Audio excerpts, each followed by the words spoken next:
یہ اب جو مضمون آ رہا ہے قرآن مجید میں بہت ہی اہم مضمون ہے. فَأَمَّا الْإِنسَانُ إِذَا مَا ابْتَلَاهُ رَبُّهُ فَأَكْرَمَهُ وَنَعَّمَهُ فَيَقُولُ رَبِّي أَكْرَمَنِ. انسان کا معاملہ یہ ہے کہ جب اس کا رب اسے آزماتا ہے، اسے عزت دیتا ہے، نعمتیں دیتا ہے، تو وہ کہتا میرے رب نے مجھے عزت دی.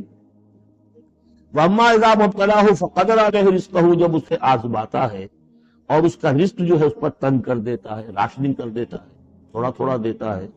فَيَقُولُ رَبِّي أَهَانَنِ، تو وہ کہتا میرے رب نے مجھے ذلیل کر دیا. کلا، ایسا نہیں. آپ کو کیا خرابی نظر آئی اس میں؟ کوئی شرک نہیں ہے. اس نے یہ تو نہیں کہا کہ مجھے نعمتیں دی ہے تو کوئی لکشمی بائی کی کرم کی کرپا ہو گئی، یہ تو نہیں کہا. اللہ نے، میرے رب نے مجھے عزت دے دی. اور اگر کہیں تنگی آ گئی ہے تو یہ میرے رب نے مجھے ذلیل کر دیا. توحید تو مکمل ہے نا یہ کسی اور دیوی دیوتا کسی اور الہہ کا تذکرہ نہیں ہے. رب ہی نے مجھے عزت دی، رب ہی نے مجھے ذلیل کیا. تو عز من تشاء و تذل من تشاء، اے اللہ تو ہی ہے جس کو چاہتا عزت دیتا، جس کو چاہتا ذلیل کر دیتا. تو کیا خرابی کیا ہے اس میں؟ خرابی یہ ہے کہ اس دنیا میں جو کچھ تمہیں ملتا ہے تم اسے عزت مت سمجھو، یہ امتحان ہے. اور اگر کبھی تنگی آتی ہے اسے ذلت نہ سمجھو، یہ بھی امتحان ہے. برابر ہے یہ. تم نے اسے عزت سمجھا، دھوکہ کھا گئے. اس کو ذلت سمجھا، دھوکہ کھا گئے. چاہے توحید انٹیکٹ ہے آپ کی، لیکن توحید جو ہے وہ تو یوں سمجھیے کہ جڑ بنیاد ہے نا ہدایت کی. اس سے اوپر بھی تو منزلیں ہیں ہدایت کی نہیں. یہ امتحان ہے. ایک لفظ جو کامن ہے، اذا ما ابتلاه ربه فاکرمہ، جب اسے ابتلا میں ڈالا اور ابتلا میں عزت دی.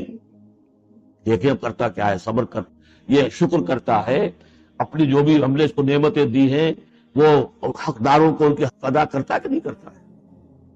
یہ عزت نہیں ہے. عزت تو تب ہوگی جب تم اس امتحان میں پورے اترو گے. ذالک یوم التغابن، وہ تو قیامت میں پتہ چلے گا کہ کس کے لیے عزت تھی کس کے لیے نہیں. کسی کو تنگی دی ہے تو یہ ذلت نہیں ہے، دیکھنا ہے صبر کرتا ہے کہ نہیں کرتا. کہیں یہ بالکل مستر ہو کر اور اپنی عزت نفس جو ہے ہتھیلی پر رکھ کر لوگوں کے سامنے مانگنے کے لیے تو نہیں نکل جاتا. پتہ چل گیا نا. یہ امتحان ہے. تو پہلا درجہ سمجھیے کہ چاہے فراوانی ہو، عیش ہو، آرام ہو، دولت ہو، یہ بھی امتحان. تکلیف ہے، رنج ہے، محنت ہے، مشقت ہے، اسرت ہے، تو یہ بھی امتحان. دونوں برابر ہو گئے. بھی ہدایت اس سے اوپر بھی ہے. ایک ہمارے دل میں یہ چور رہے گا پہلا امتحان آسان ہے دوسرا مشکل ہے. نہیں، حقیقت اس کے برعکس ہے. پہلا مشکل ہے. دولت میں رہ کر بھول جانے کا آپ کے اندر زیادہ امکان ہے. حدیث آپ کو سنائی تھی، ما قل و کثر خیر مما کثر و الہا. اگر زیادتی ہوگی، دولت ہوگی، تم اللہ کو بھول جاؤ گے. تو زیادہ نقصان یہ ہے، زیادہ بڑا امتحان یہ ہے.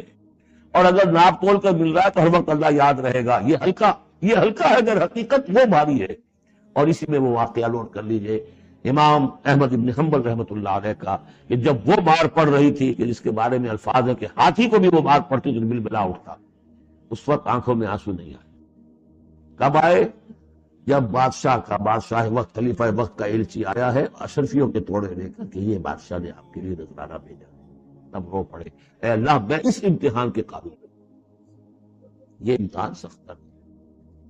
تو یہ ہے درجہ بدرجہ. لَتَرْكَبُنَّ طَبَقًا عَنْ طَبَقٍ. تو ہدایت کے بھی یہ درجے ہیں. درجہ تو یہ ہے کہ جو بھی ہے اللہ کی طرف سے.